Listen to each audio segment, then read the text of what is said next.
என்ன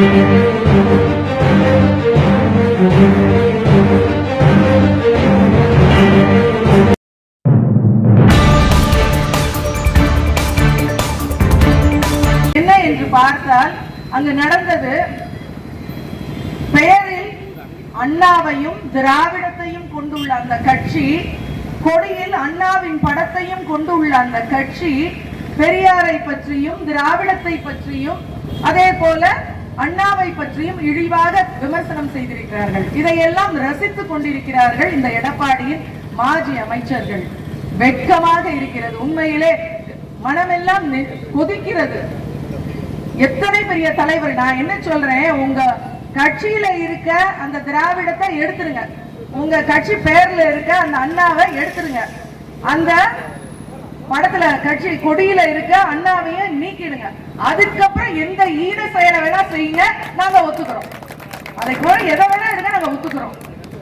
ஆனா அவ என்ன பண்ணிருக்காங்க, அதிமுக ரொம்ப வெக்கமா இருக்கு. எனக்கு அதிமுக தொண்டர்களை நினைச்சு ரொம்ப பரிதாபமா இருக்கு, ரொம்ப கஷ்டமா இருக்கு. இந்த நேரத்துல எனக்கு ஒரே ஒரு பாடல் வரிகள் தான் ஞாபகம் வருகிறது.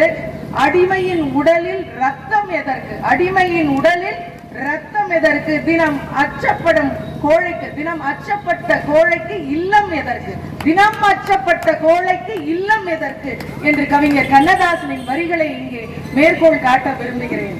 எடப்பாடி பழனிசாமியே, உங்கள் உடம்பில் ரத்தம் எதற்கு, உங்களுக்கெல்லாம் கட்சி எதற்கு, உங்கள் கட்சியின் பெயரில் இருக்கும் அனைத்தையும் நீக்குங்கள், எங்கள் அண்ணாவின் தலைவரின் பெயரை நீக்குங்கள், திராவிடத்தை நீக்குங்கள், கொடியில் இருக்கக்கூடிய அண்ணாவின் படத்தை நீக்குங்கள். எதிர்கட்சி இளைஞர்களே, எதிர்கட்சி தோழர்களே, உங்களுக்கு இதற்கு மேலும் ஒரு அவமானம் வேண்டுமா? எதிர்கட்சி இளைஞர்களே, எதிர்கட்சி தோழர்களே, உங்களுக்கு இதற்கு மேலும் ஒரு அவமானம் வேண்டுமா? இரு கை கொண்டு அழைக்கிறேன், வாருங்கள், இணையுங்கள் திராவிட முன்னேற்ற கழகத்தில், வாருங்கள், இணையுங்கள் திராவிட முன்னேற்ற கழகத்தில். தன்மான சிங்கங்களாக, கொள்கை சிங்கங்களாக உங்களை நாங்கள் வளர்த்தெடுப்போம். தன்மான சிங்கங்களாக உங்களை எல்லாம் போர்வாளாக நாங்கள் வளர்த்தெடுப்போம்.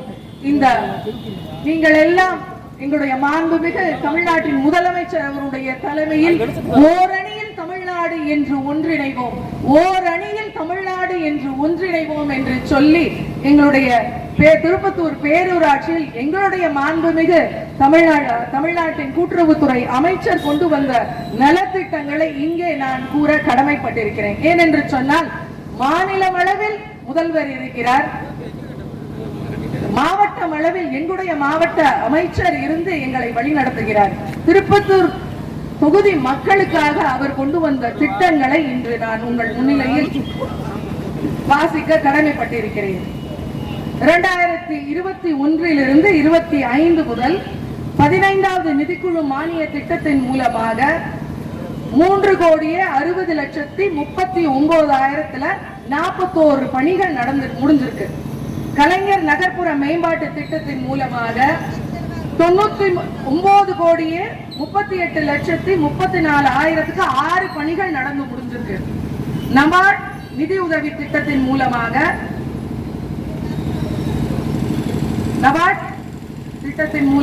174 லட்சத்திற்கு 2 பணிகள் நடந்தேறியிருக்கிறது. நமக்கு நாமே திட்டத்தின் மூலமாக 39,87,000 2 திட்டம் நடந்து முடிஞ்சிருக்கு. சாலை பாதுகாப்பு நிதியின் மூலமாக 5 லட்சத்திற்கு ஒரு பணி நடந்து முடிஞ்சிருக்கு. தூய்மை இந்தியா திட்டத்தின் மூலமாக 1,13,75,000 5 பணிகள் நடந்து முடிஞ்சிருக்கு. சட்டமன்ற உறுப்பினர் தொகுதி மேம்பாட்டு திட்டத்தின் மூலமாக 30,05,000 4 பணிகள் நடந்து முடிஞ்சிருக்கு.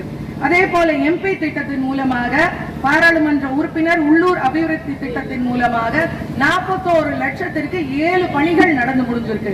அம்ரூத் 2.0 திட்டத்தில் 3 பணிகள், மொத்த மதிப்பீடு 22,85,00,000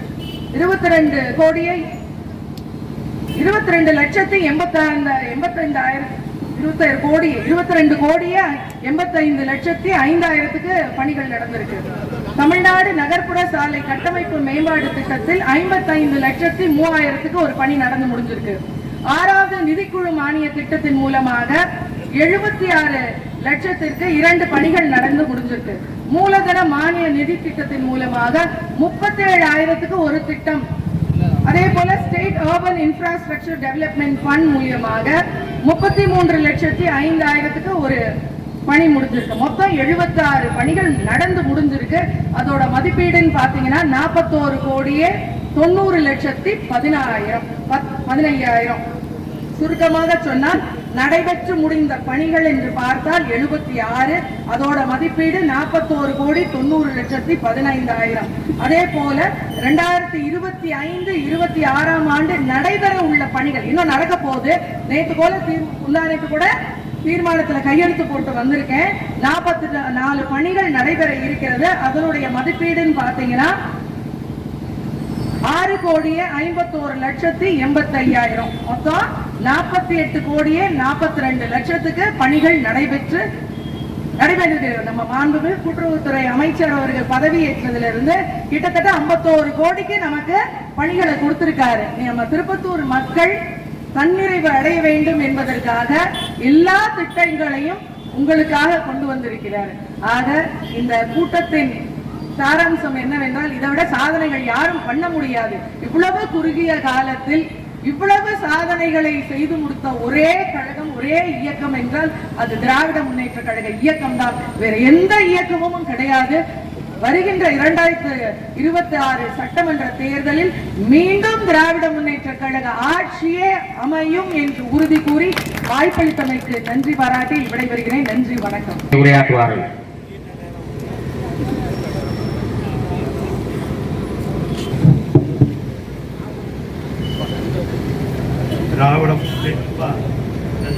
நகர் கழகத்தினுடைய செயலாளர் தம்பி கார்த்திகேயன் அவர்களே, சிறுபான்மை மாவட்ட அமைப்பாளர் தம்பி சாக்லா அவர்களே, விளையாட்டு மேம்பாட்டு அணி அமைப்பாளர் தம்பி நாராயணன் அவர்களே, பேரூராட்சி மன்றத்தில் உள்ள தலைவி சகோதரி கோகிலராணி அவர்களே, தொழிற்சங்கத்தினுடைய தலைவர் அப்பு காசி அவர்களே, மாவட்ட பிரதிநிதி அப்பு வைரமணி அவர்களே, எடுத்து உரைத்து தெளிவாக 18 வார்டுகளிலும் என்னென்ன வேலை நடந்திருக்கிறது அப்படி என்று ஒரு தெளிவாக எடுத்து உரைத்தார். அதற்கு தான் இந்த சாதனை விளக்க பொது கூட்டங்கள். நீங்க நம்ம திருப்பத்தூருக்குள்ள இருப்போம், வடகரைக்கு போவோம், அண்ணா சிலைக்கு வருவோம், திரும்பி பஸ் ஸ்டாண்டுக்கு போவோம். இதே நம்ம ஈரோடு, கோயம்புத்தூர், கோபிச்செட்டிப்பாளையம், சென்னை இப்படிப்பட்ட இடங்கள்லாம் மகளிருக்கு மட்டும் தனி பஸ் ஓடுது. அந்த பஸ்ஸில் ஒரு நாளைக்கு ஒரு பெண் ஒரு இடத்துல இருந்து மாற்று இடத்துக்கு வேலைக்கு செல்லணும்னா குறைஞ்சது 20 to 30 ரூபா தேவைப்படும் ஒரு நாளைக்கு. அதே ஒரு மாசம் பார்த்தீங்கன்னா 1000 ரூபா வேணும். அப்படி பல லட்சம் பேர் தமிழ்நாடு பூரா சுற்றுப்பிரயாணம் பண்ணிக்கிருக்காரு. கடந்த 10 ஆண்டு கால ஆட்சி அதிமுக ஆட்சியில 110 விடிய பேப்பர்ல வந்துச்சு. பேப்பர் விளம்பரம் தான் வந்துச்சு. எந்த அரசாணையும் நடக்கல. ஆனா இன்னைக்கு திராவிட மாடல் அரசு, முத்தமிழ் அறிஞர் கலைஞர் அவர்களுடைய புதல்வர், தமிழக முதல்வர் அண்ணன் தளபதி அவர்கள் நாள் ஒன்று நித்தம் ஒன்றும் நிமிஷத்துக்கு ஒன்று ஒரு அறிக்கை. அது கட்சி சார்பா இருந்தாலும் சரி, பொது நிகழ்ச்சியா இருந்தாலும் சரி, மக்களுக்கு சேர வேண்டிய திட்டங்களாக இருந்தாலும் சரி, ஒவ்வொரு திட்டங்களை பார்த்து பார்த்து செய்யறார். அதுக்குன்னு ஒரு குழு வச்சிருக்கிறார். ஜிஎஸ்டி போறாங்க பூரா தெரியும். அதுக்கு தனி ஜெராக்ஸ், அதுக்கு அடிப்படை வசதிகள். என் அன்பு மக்கள், இந்த இடத்தில் நாம் யாரை கொண்டாடி கொண்டிருக்கின்றோம்? கலைஞர் அவர்களை, முத்தமிழறிஞர் கலைஞர் அவர்களை பிறந்த நாள் விழா கொண்டாடுகிறோம். ஏன் அவருக்கு பிறந்த நாள் விழா கொண்டிருக்கிறது? முத்தமிழறிஞர் கலைஞர் அவர்கள். என் அன்பு மக்கள், ஒன்றை நீங்கள் செவிமடுத்து கேட்கணும். ஏன் நாம் முத்தமிழறிஞர் கலைஞரை நாம் கொண்டாடுகிறோம்? எதற்காக இன்று வரை திராவிட முன்னேற்ற கழகத்தின் ஒரு ஒப்பற்ற தலைவராக நம்முடைய கலைஞர் அவர்கள் இருந்திருக்கிறார் என்று சொன்னால், அனுதினமும் நம் மக்களுக்காக என்னென்ன திட்டங்களை கொண்டு வர வேண்டும் என்ற சாணக்கியத்தனம் கலைஞர் அவர்களிடத்தில் இருந்திருக்கிறது. ஒரு அரசியல் வியூகம் என்பது கலைஞரிடத்தில் இருந்தது. தமிழ் மொழியை காத்து தமிழுக்காக வளர்ந்து தமிழுக்காகவே தன் வாழ்நாளை பிறப்பித்து மக்களுக்கு தமிழ் மொழியை செம்மொழியாக்கிய ஒரு தகுதி படைத்த ஒப்பற்ற தலைவனாக இருந்தவர் நம்முடைய கலைஞர் அவர்கள். அதனால் நாம் இந்த நேரத்தில் இந்த இடத்தில் நாம் அவரை கொண்டாடித்தான் தீர்க்க வேண்டும். கலைஞர் அவர்களை ஒரு விளையாட்டு வீரனோடு ஒப்பிட வேண்டும். ஏன் என்று சொன்னால் காலத்தை வென்றவர் கலைஞர் என்று. அலெக்சாண்டர் ஒரு மாவீரன் இருந்திருப்பார். அவரை 17 வயதுல போய் கேட்டாங்க, 17ல இருந்து 21 வயது. அவரிடத்துல போய் உங்களுக்கு நீச்சல் தெரியுமா அப்படின்னு கேட்கும் பொழுது அலெக்சாண்டர் சொன்னார், எனக்கு நீச்சல் தெரியாது. அப்படியே நீங்கள் பழகிக் கொள்ளவில்லை என்று கேட்ட பொழுது, அதிகமான சுறாக்கள் இல்லாத இடத்தில் நான் நீச்சல் பழகுவதில்லை என்று சொன்னாராம். இந்த இடத்தில் நான் கலைஞரை இதோடு ஒப்பிட்டு பார்க்கிறேன். எண்ணற்ற சூழ்ச்சிகள், சவால்கள், இடையூறுகள் எண்ணற்ற வந்தாலும் ஒரு சாதுரியமாக ஒரு புன்னகையோடு கடந்து அதை ஒப்பற்ற ஒரு தலைவனாக இருந்து தன்னுடைய 94 வயது வரை இங்கு திட்டங்களை நிறைவேற்றி இன்று வரை எனக்கு வயதில் மூத்தோர்கள்லாம் உட்கார்ந்துருக்கீங்க. உங்களுக்கு தெரியும், கலைஞரை நான் பார்த்திருக்கிறேன், அருகில் அமர்ந்ததில்லை. அவரோடு அரசியல் வியூகத்தை நாங்கள் கற்றுத் தேர்ந்ததில்லை இளைய தலைமுறை பிள்ளைகள். ஆனால் கலைஞரினுடைய ஒவ்வொரு வியூகத்தையும் படிக்கும் பொழுது வியக்கிறோம், பிரமிக்கிறோம். ஏன்னு சொன்னா எத்தனை திட்டங்கள் ஒவ்வொன்றிலும் வியூகம் அமைத்திருக்கிறார். பிள்ளைகள் ஒரு இடத்திலிருந்து இன்னொரு இடத்திற்கு சென்று படிக்க வேண்டும் என்பதற்காக ஒரு கட்டணமில்லாத பேருந்து அட்டையை நான் தருகிறேன், நீ கொண்டு செல் படி என்று அன்றே சொன்னவர் நம்முடைய கலைஞர். இன்னும் சொல்ல வேண்டும் என்று சொன்னால், ஒரு படைப்பை படைக்க தெரிந்த கவிதை நயத்தோடு ஒரு திரைப்படத்தில் வசனம் எழுத தெரிந்து அந்த படைப்பை மற்றவர்களுக்கு படைப்பாக்கம் செய்ய தெரிந்து நாவல்கள், புதினங்கள், இன்னும் என்னென்ன சொல்ல வேண்டும் அவர்களுடைய பன்முகத்தன்மை. இப்படி ஒரு முதலமைச்சர் இருந்துவிட்டு சென்றிருக்கிறார் என்று சொன்னால் எங்குமே இருந்திருக்க முடியாது. ஏன்னா அவருக்கு தெரியாத எதுவுமே இல்லை. திருக்குறளை திருவள்ளுவர் தெளிவுரை கொண்டு வந்தோம். அந்த செய்தவர் நம்முடைய கலைஞர் அவர்கள். தமிழுக்கு செம்மொழி தகுதி தந்தார். இன்னைக்கு ஒன்றிய பிஜேபி அரசு, மோடி அரசு, உங்களுக்கு நான் சொல்ல வேண்டிய ஒரு புரிகிற அளவுக்கு சொல்லணும்னா மோடி அரசு தான். அந்த ஒன்றிய மோடி அரசு நம்மை புறந்தள்ள பார்க்கிறது, நான் பார்க்கிறது.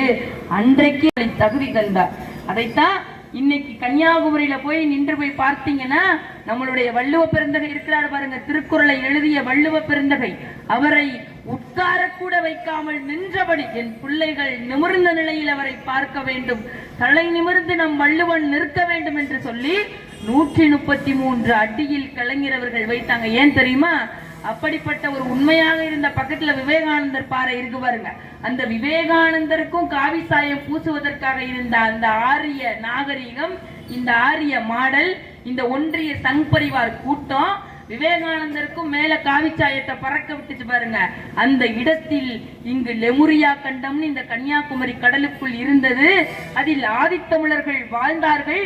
இதற்கு அடையாளமாக முக்கடலும் சங்கமிக்கின்ற திருவேணி சங்கமத்தில் நம் வள்ளுவன் வானுயர உயர்ந்து நிற்க வேண்டும் என்று சொல்லி கலைஞர் தமிழை உயர்த்தி பிடித்தவர் என்று சொன்னால் நம் திராவிட முன்னேற்ற கழகத்தினுடைய சிறப்பு மென்மேலும் உயர்ந்து கொண்டுதான் செல்லும். கலைஞரை பேசிக்கொண்டே போகலாம். பூம்புகாரில் ஒரு வசனம் பேசுகிறார் பாருங்க, மனம் கமழும் தமிழே, மனம் கவரும் தாயே, ஒரு தமிழ் மொழியே, இன்ப தமிழே, உலகிற்கு உயர்வான மொழியே, உலகிற்கு அழகான விழியே, உன்னை போற்றி புகழ்வதென்று எனக்கு வேறு பணி ஏதுமில்லை. தித்திக்கும் தீந்தமிழ் சாரெடுத்து அதில் கற்பனை தேன் கிளந்து முத்தமிழ் காவியமாம் பூம்புகாரை உனக்கு படைத்திருக்கிறேன். ஒரு மனிதன் தமிழை நேசித்து வாழ்ந்திருக்கிறார் என்று சொன்னார் அது நம்மளுடைய முத்தமிழறிஞர் கலைஞர் மட்டும்தான். இந்த ஆரிய நாகர உறவுகள் ஒன்றை புரிந்து கொள்ள வேண்டும். இந்துக்கள் இந்துக்கள் என்று இவர்கள் பேசுவது, இந்த ஒன்றிய மோடி அரசு நம்மை பிரிக்க நினைக்கிறது. அதில் முதல் கட்டமாக தமிழ் மொழியை அழிக்க முத்துவேல் கருணாநிதி ஸ்டாலின் என்பவர் தான். அண்ணல் அம்பேத்கர் அவர்களை பற்றி சொல்ல வேண்டும். அண்ணல் அம்பேத்கர் ஒன்றை சொன்னார், ஃபண்டமெண்டல் ரைட்ஸ், அதாவது education is a fundamental rights, அதாவது அடிப்படை உரிமை, கல்வி என்பது என் பிள்ளைகளுக்கு அடிப்படை உரிமை அப்படின்னு சொன்னார் அம்பேத்கர் அவர்கள். ஆனால் நம் கலைஞர் அதை என்ன சொன்னார் தெரியுமா? இந்த எஜுகேஷனை, இந்த எஜுகேஷன் கல்வி, அதாவது நம்ம கல்வியை freedom of action, compulsory action, இது கட்டப்பட்ட திறன் என்பது நிர்ணயிக்கப்படுது. கலைஞர் அழகா சொல்றார், என்ன தெரியுமா? 1ஆம் வகுப்பிலிருந்து வேற மாநிலங்கள்ல 8ஆம் வகுப்புல தான் பள்ளிக்கே சேர்க்கிறாங்க. 8 வயதுல தான் சேர்க்கிறாங்க. அப்படி இருக்கும் பொழுது 1ஆம் வகுப்பிலிருந்து 8ஆம் வகுப்பு வரை ஆல் பாஸ் ஆகணும்னா நம்ம பிள்ளை 8ஆம் வகுப்பை கடந்து ஒரு திறனுக்கு வருகிறான், 9ஆம் வகுப்புக்கு போகும்போது ஒரு பிடிப்புக்கு வந்து கல்வியில் அடையாளம் காணுகிறான் என்று நம் பிள்ளை படிப்பை பாதியோடு இடைநிற்றல் செய்துவிடக் கூடாது என்பதற்காக நமது கலைஞர் அன்றே யோசித்தார். இதை அம்பேத்கர் அவர்கள் சட்ட அமைச்சராக இருந்தார். இன்னைக்கு நம்மளோட அரசியலமைப்பு சட்டத்தை தூக்கி எறியணும் நினைக்கிறாங்க இந்த ஒன்றிய மோடி அரசு. எப்படியாவது இந்த அரசியலமைப்பு சட்டத்தை மதித்து வாழ்றோம். இந்த இடத்தில் கூட்டம் நடக்கிறது. நாம் எந்த ஒரு ஆரவாரமும் இன்றி காவல்துறையாக இருக்கட்டும், பத்திரிகையாளர்களாக இருக்கட்டும், இந்த வர்த்தக பெருமக்களாக இருக்கட்டும், இந்த இடத்தில் நாம் ஒரு கண்ணியமான முறையில் ஒரு கூட்டத்தை ஏற்பாடு செய்து அதனை நடத்திவிட்டு கலைந்து செல்கிறோம் என்று சொன்னால் அந்த அரசியலமைப்பு சட்டத்தை மதிக்கிறோம். அதனுடைய தந்தை யார் என்று சொன்னால் அண்ணல் அம்பேத்கர் அவர்கள். அந்த அரசியலமைப்பு சட்டத்தை தூக்கி எறிந்துவிட்டு வர்ணாசிரம தர்மம் என்ற மனு தர்மத்தை கொண்டு வர பார்க்கிறார்கள். நான் தலையில் பிறந்தவன், நீங்கள் எல்லாம் காலில் தொடையில் பிறந்தவர்கள். அதாவது நம்ம எல்லாரும் சூத்திரர்கள், நாங்க மட்டும்தான் தலையில பிறந்தோம் சொல்லி எங்களுடைய கடவுளுக்கு, தமிழ் கடவுள் முருகனுக்கு இன்னைக்கு போய் அங்க நின்று நாடகம் நடத்திக்கிட்டு இருக்கீங்க. வெற்றிவேல் முருகனுக்கு அரோகரான் அங்க இருந்துகிட்டு மாநாடு நடத்துறேன்னு பேசிக் கொண்டிருக்கிறீர்கள். என் அன்பு உறவுகள், உங்களிடத்தில் சொல்கிறேன், இங்க சமஸ்கிருதம் என்ற மொழி செத்து போய்விட்டது.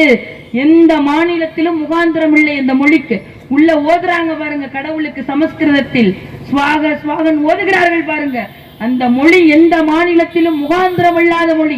ஒரு 24,000 பேர் தான் அதை பேசிக் கொண்டிருக்கிறார்கள். ஆனால் இந்த ஒன்றிய மோடி அரசு ஒரு வேலையை நேற்று செய்திருக்கிறது. மிகவும் வேதனையாக இருக்கிறது.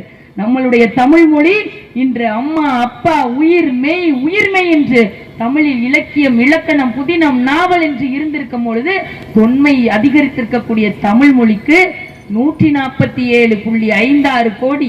அது தமிழ் மொழிக்கு மட்டும் இல்லைங்க, தமிழ் மொழிக்கு மட்டும் எல்லாவற்றிலும் நம்மை அடக்க நினைக்கிறார்கள்.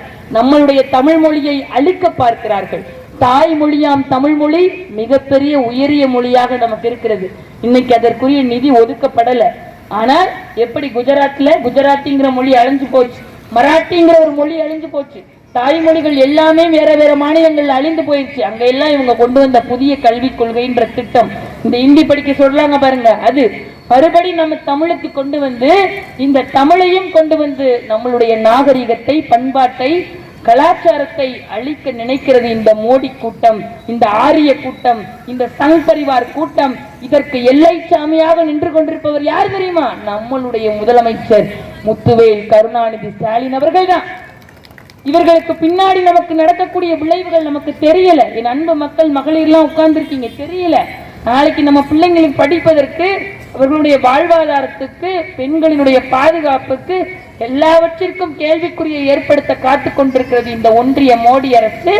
அதற்கு அவர்களுடைய காலை நக்கி பிழைத்துக் கொண்டிருக்கிறது அடிமை அதிமுக அரசு. என்ன செய்து கொண்டிருக்கிறார் எடப்பாடி பழனிசாமி அவர்கள்? என்ன செய்தார் அவர்? இந்த அமித்ஷாவினுடைய காலை நக்கி பிழைத்துக் கொண்டிருக்கிறார். தயவு செய்து சொல்கிறேன், அண்ணாவின் பெயரை உங்கள் கட்சியினுடைய பெயர்ல தாங்கி நிற்காதீங்க. அண்ணாவையும் திராவிடத்தையும் கேவலப்படுத்தாதீர்கள்.